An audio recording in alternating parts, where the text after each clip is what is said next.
When we think of strong wood, we picture dense hardwoods like oak and teak, symbols of endurance. Softwoods like pine, fir and spruce are often dismissed as weak or temporary. But this is a modern misconception. Our ancestors knew that true strength lies not just in the wood itself, but in how it's prepared. The difference between softwood and hardwood is botanical, not a measure of durability. Many softwoods, when treated with ancient wisdom, can last centuries. The secret isn't density, but the methods of harvest and preparation. Without chemicals or kilns, our forebears relied on nature's rhythms, seasons, water and fire.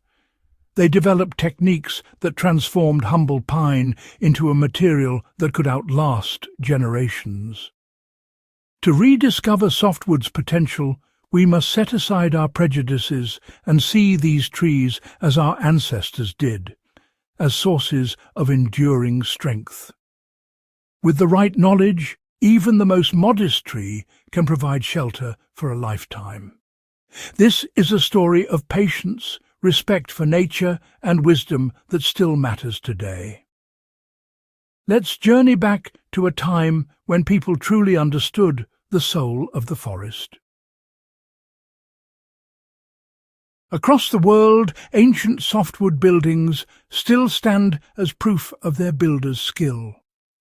Norway's stave churches, like Ørnes, have survived nearly 900 winters, built from pine and spruce, not oak.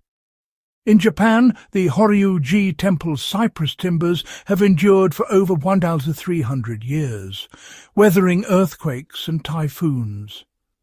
These structures last because their builders understood and embraced the properties of softwood. From American log cabins to medieval timber-framed houses, softwood was chosen for its workability and, with the right preparation, its durability. The secret was a holistic system, timing the harvest, curing the logs, shaping the joints, and designing for protection. Durability was a process, not just a property. Each step enhanced the wood's strengths and guarded its weaknesses. These buildings are not just relics, they're manuals for building in harmony with nature. They remind us that longevity is crafted, not just found. Ancient builders knew that timing the harvest was crucial. The best time to fell a tree was in late autumn or winter, when sap retreated to the roots and the wood was less appealing to pests.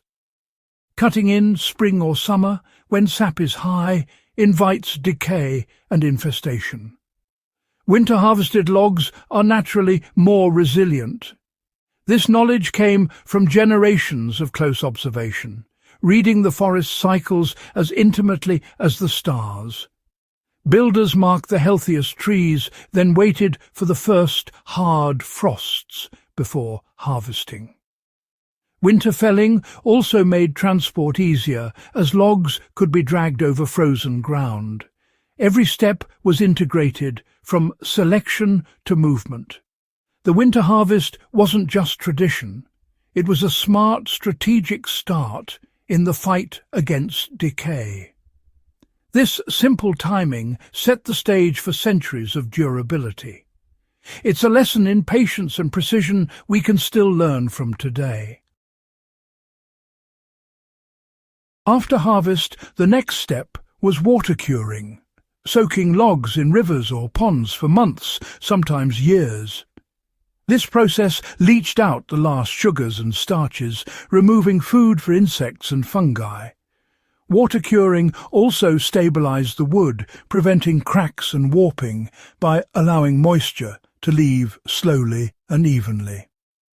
Bacteria in the water made the wood more porous, helping it dry gently later. The result, timber that was cleaner, stronger, and less prone to twisting. This method required patience and knowledge of local waterways. Securing logs in the right current was an art in itself.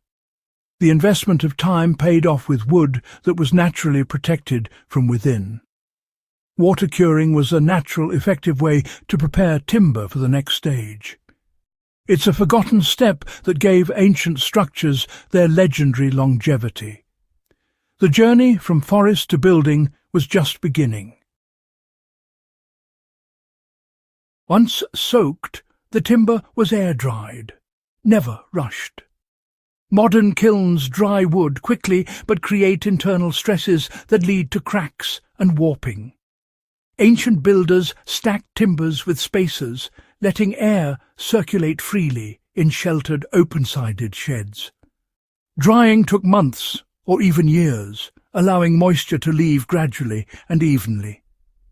This slow process let the wood settle into its final shape, making it incredibly stable. Stable wood means tight joints and structures that last centuries. Patience was the key ingredient. Builders planned years ahead, seasoning timber for future projects. This commitment to time gave the wood a quiet, enduring strength. A slowly cured beam won't twist or shrink after construction. The result? Buildings that stand the test of time. The art of slow curing is a lesson in letting nature do its work. True durability can't be rushed. After seasoning, fire became a tool for protection. The Japanese technique shosugiban chars the wood's surface, creating a carbonized layer that shields against insects, water, and even fire. The process is precise. The wood is burned to a set depth, then extinguished and brushed clean. The resulting char is inedible to pests, hydrophobic, and surprisingly fire-resistant. This ancient method uses fire's destructive power to create lasting defense. The finish is both practical and beautiful, connecting the building to elemental forces. No chemicals, just a simple, elegant transformation. Charring is a testament to deep material understanding. It's a striking, effective way to protect wood for generations. Sometimes the best solutions are the simplest.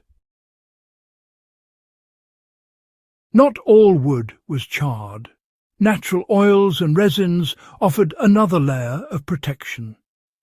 Linseed oil, pine resin and beeswax soaked deep into the grain, hardening and waterproofing the wood from within. These finishes were breathable, allowing wood to move and moisture to escape, unlike modern plastic-like coatings that can trap rot. Flexible finishes moved with the building, preventing cracks and leaks. Recipes for these oils were often closely guarded secrets, passed down through generations. Sometimes pigments were added for colour and extra protection. Applying these finishes was a craft, enhancing both durability and beauty. The final coat was a gift of care, preparing the timber for centuries of service. Natural finishes kept wood healthy, strong, and visually stunning.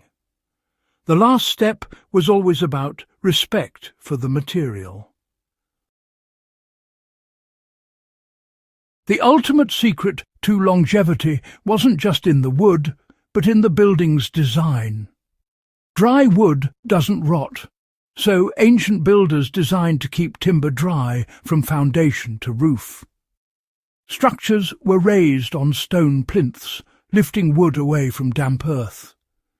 Large overhanging roofs acted as umbrellas, shedding rain far from the walls. Every detail, from sloped windowsills to ventilated sites, worked to keep water out and air moving. Joints were crafted to shed water, not collect it. The building siting took advantage of wind for natural drying. This holistic approach made every part of the structure a guardian against moisture. The wisdom was in the assembly, not just the materials. Ancient builders created homes and temples that endure because they respected wood's need to stay dry. With the right knowledge, even humble softwood can last for centuries.